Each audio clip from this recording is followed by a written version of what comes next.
የፕሪቶሪያው ስምምነት መጀመሪያ ተኩስን ለማስቆም ጦርነትን ለማስቆም የተደረገ ነው። አዎ ጦርነቱ ማስቆም ያው መጀመሪያ በመግቢያ ስለተናገርኩት እንጂ እሱ አንደኛ ነው። ምክንያቱም ተኩስ ቁመዋል፣ ያው ሞት ቁመዋል ማለት ነው በጦርነቱ ምክንያት ማለት ነው። ግን ህዝቡ በምን ይስተዳደር የሚለው ግን ያው ጊዜያዊ አስተዳደር የሚል በዛ ውስጥ አለ ማለት ነው። እንዴት እንደሚቋቋም አርቲክል 10 ነው። እነሱ የህግ ባለሙያዎች ናቸው ያውቁታል። ስለዚህ እሱ አካታች ነው የሚለው ለሁሉም ፓርቲ ማለት ነው። ከሲቪክ ማህበርም ሊሆን ይችላል፣ ሌሎች ምሁራንም ሊያካትት ይችላል። ይህንን ነገር አልተደረገም፣ ለብቻቸው ነው የያዙት። አሁን ወደ የተፈናቃዮች ጉዳይ ግን ወንድማችን እንዳለው ትክክል ነው። ምክንያቱም የሁላችሁም ችግር ነው። በተለይም የፌዴራል ከስምምነቱ አንዱ ይሄ የፌዴራል ጉዳይ ነው የሚለው የፕሪቶሪያ ስምምነቱ ማለት ነው የመመለስ እነሱ ለዚህ ዝግጁ ነው ማለት ሰፖርት ነው እነሱም። ምክንያቱም ጊዜያዊ አስተዳደር እኮ በውል መሰረት እኮ መስራት እኮ አልቻለም። የተፈናቃዮች ጉዳይ የሁሉም ጉዳይ ነው፣ የሁሉም ዜጋ ነው። የትግራይም የኢትዮጵያ ህዝብም የዓለም ህዝብም ምክንያቱም በፀሐይ በሐሩር በዝናብ በብርድ መከራ እየተቀበሉ ያሉት የሁሉ ሰው ነኝ የሚለው የሁሉም ጉዳይ ነው። ግን እነሱ ለፖለቲካ ንግድ ነው የሚጠቀሙበት። ምክንያቱም አይተናል በሰላማዊ ሰልፍ ሁለቱም ሰላማዊ ሰልፍ ተጠቀሙበታል። ጊዜያዊ አስተዳደር ምን ይላል? ተፈናቃዮች ወደ ቀያቸው ይመለሱ ይላል። እንደገና የቲፒኤልኤፍ ህጋዊ ያልሆነ ጉባኤ ያካሄደ ማለት ነው። ተፈናቃዮች ወደ ቀያቸው ይመለሱ ሁሉም ሰው ይፈልጋል። ፌዴራል መንግስትም ይፈልጋል፣ ህዝብም ይፈልጋል። ምክንያቱም ሰው እስከሆነ ድረስ ነው። አዎ ከዛ ግን ፕሪቶሪያ ውል ምክንያት አድርገህ ግን ስልጣን መንጠቅ፣ ሌላ ወንጀል መስራት ግን ተገቢ አይደለም። በቅንነት ቢሆን ኑሮ ያው ሁሉም ይፈልጋል። በቃ ውል ፕሪቶሪያ ይፈጸም፣ ሁሉም ፓርቲም አካታች ይሁን፣ የሚመለከተው ሁሉ የትግራይ ህዝብ ወደዚህ አጋዥ ይሁን፣ ፌዴራል መንግስትም በሰላማዊ መንገድ መጥቶ ይህን ስራ አጋዥ ይሁን ብላ ብዙ ነገር መስራት ሲቻል እነሱ ግን ሌላ አጀንዳ ስልጣን ነው። በቃ አመሰግናለሁ። አቶ ደያሞ ዳሌ እንግዲህ የችግሩ ምክንያት አንዱ የፕሪቶሪያው ሰላም ስምምነት በአግባቡ አለመተግበር መሆኑ ተደጋግሞ ይገለጻል። እንደው ምን መደረግ ነበረበት ይላሉ? በዚህ በ2 ዓመት ውስጥ የፕሪቶሪያው ስምምነት አለመተግበር የሚለው ነገር ከተፈናቃዮች አንጻር ሲታይ ተፈናቃዮችን የማድረስ ጉዳይ የሚያሻማ ነገር አይደለም። ወደ ቤታቸው የመመለስ ጉዳይ የፕሪቶሪያን ውል ያንን ለመተግበር እንቅፋት የሚሆን ምንም ነገር የለውም። ተፈናቃይ ወደ ቤቱ መመለስ አለ። ተፈናቃይ እንዳይመለስ ቅድም ሰዎች ያነሱት ነገር አለ፣ ቤታቸው በሌላ ተይዟል የሚል መቀሌ ጊዜ ይሄን ነገር ጋዜጠኞችም ነግረውኛል። ያንን ነገር ዋስትና መስጠት እዛ ቤት የነበራቸው ሰዎች፣ መኖሪያ የነበራቸው ሰዎች፣ ማታ የነበራቸው ሰዎች እንዲመለሱ ማድረግ በነይታ የመጀመሪያው ኃላፊነት የፌደራል መንግስቱ ነው። ምክንያቱም የትግራይ ጊዜያዊ አስተዳደር ያን አካባቢ እየተቆጣጠረው ስላልሆነ ይሄንን በትግራይ ጊዜያዊ አስተዳደር ላይ መጫን አልችልም። ቴክኒካሊ ፌደራል መንግስት ያለ አካባቢ ነው ማለት ነው። በፕሪቶሪያው ስምምነት መሰረት ያንን ማረጋገጥ ነበረበት። በሌላ በኩል ግን የፕሪቶሪያው ትግበራ አንድ ችግር አለው። እውነቱን ለመናገር በአንድ በኩል ፕሪቶሪያ የተዋዋለው ስምምነት የተዋዋለው ህወሓት ነው። ስለዚህ ስለተዋዋልኩ ቀጥታ ህጋዊ ነኝ ፓርቲ ነኝ ብሎ ነው ህወሓት በሙሉ ያ ሁለት ተከፈሉም ያልተከፈለውም ሁሉ እንደዛ ነው የሚያስበው። የኢትዮጵያ መንግስት ግን እንደገና ተመዝገብ እንደ አዲስ ተመዝገብ ብሎታል።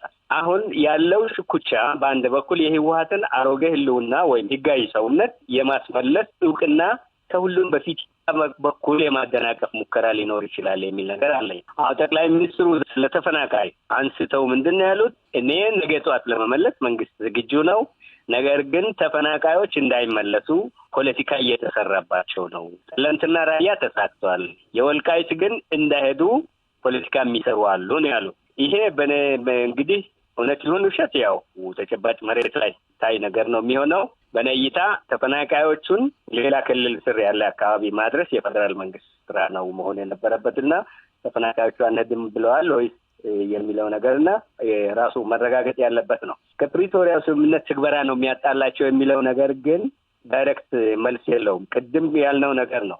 የፕሪቶሪያ አለመተግበር ለአንዱን ከአንዱ የተሻለ የሚያደርግበት ምንም ምክንያት የለም። በመንግስት እይታ፣ በኢትዮጵያ ብሔራዊ ምርጫ ቦርድ እይታ አሁን ህወሓት የሚባል ፓርቲ ታግዷል። ለ3 ወር እንዳይንቀሳቀስ ተብሎ ታግዷል። ስለዚህ ነገም ይሄ ችግር ይሄ ፕሪቶሪያ ህወሓት የሚተረጉምበት አይነትና የኢትዮጵያ መንግስት የሚተረጉምበት አይነት አሁንም አልተግባባም፣ አንድ አይደለም። ለህወሓት እውቅና እንደ ፓርቲ የለም። ፌደራል መንግስት ማለት ነው። የጊዜያዊ አስተዳደሩን በሚመለከትም አለመግባባት ያለ ይመስለኛል። የጊዜያዊ አስተዳደርን ለማቋቋም ሚኒስትሮች ምክር ቤት ያወጣው ደንብ ምንድነው የሚለው መጀመሪያውን የጦርነቱ ጊዜ የተቋቋመውን ጊዜያዊ አስተዳደር የፌዴሬሽን ምክር ቤት ስልጣን ጠቅሶ በአንቀጽ 62 በአዋጅ 195 ምናምን መሰረት በተሰጠው መሰረት ብሎ ነው።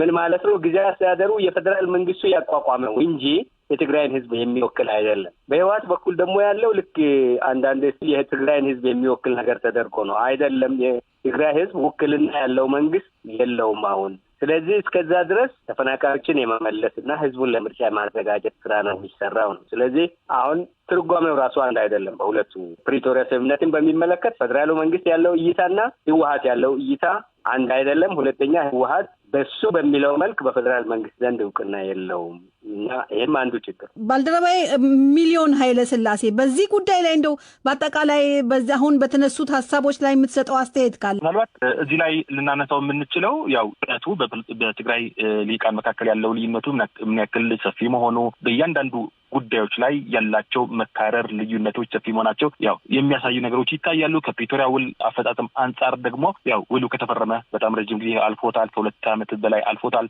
ጊዜ አስተዳደሩ እንደውም በዚህ ሳምንት ነው 2ኛ ዓመቱ ሞልቶ ያለው ማለት ነው። ከአፈጻጸም ጊዜ አስተዳደሩ ተቋቁሞ እስካሁን ድረስ ከፈጸማቸው አጀንዳዎች አንጻር ግን አሁንም በበርካቶች ዘንድ ብዙ እንቅፋቶች እንዳሉና ብዙ ነገሮች እንዳልተፈጸሙ ይነሳሉ። ከጦርነት ያገገመ ክልል ነው የመልሶ ግንባታ አጀንዳዎች በስፋት ይጠበቁ ነበረ መጀመሪያ ጊዜ አስተዳደሩ ሲመሰረት ወይም ከፕሪቶሪያ ውል በኋላም በነበረው ጊዜ ማለት ነው። እስካሁን ግን ይሄ የሚባል አይነት የመልሶ ግንባታ ስራዎች እየታዩ አይደለም በትግራይ ተብሎ ይጠቀሳል። በዋነኝነት ተፈናቃዮች ጉዳይ ከ900,000 በላይ የሚሆኑ ተፈናቃዮች አሁንም በየካምፑ እንዳሉ የትግራይ የጊዜ አስተዳደሩ ቁጥራዊ መረጃዎች ያመለክታሉ።